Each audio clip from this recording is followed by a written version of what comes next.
আসসালামু আলাইকুম বন্ধুরা, দেখতে পাচ্ছেন আমার ছাদ বাগানের আঙ্গুর রং ধরতে শুরু করেছে।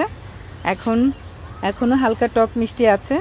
যখন পুরোপুরি কালচে রঙের হয়ে যাবে, একদম গাঢ় বেগুনি হয়ে যাবে, তখন কিন্তু খুব মিষ্টি হয়ে যায়, একদমই টক থাকে না, একটা দুটো বিচি থাকে, খেতে ভীষণ ভালো লাগে। টুকটাক করে সব জায়গাতেই রং ধরতে শুরু করেছে, দেখতে পাচ্ছেন। এখানে তো পুরো ঝোপাটাইতেই রং এসে গেছে। মাশাআল্লাহ, আলহামদুলিল্লাহ, শুক্রিয়া আল্লাহর দরবারে, সৃষ্টিকর্তা মহান আল্লাহর দরবারে। আরও আছে, আপনি দেখতে পেয়েছেন।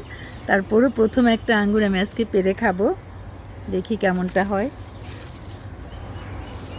এদিক থেকেও চারিদিক থেকেও কিন্তু বেশ সুন্দর হয়ে গেছে। এটা থাক, ঝোপাটা একসাথে তুলে নিই। এটাও খাওয়ার মতো তো হয় নাই, আর তো থাক। সবগুলি আঙ্গুরই এখন আসলে পারলে টক লাগবে বেশ, আর একটু কালো হোক, তারপর তুলে নেব। যেটা একটু নষ্ট হয়ে গেছে সেগুলো একটু ছড়াই দিতে পারি।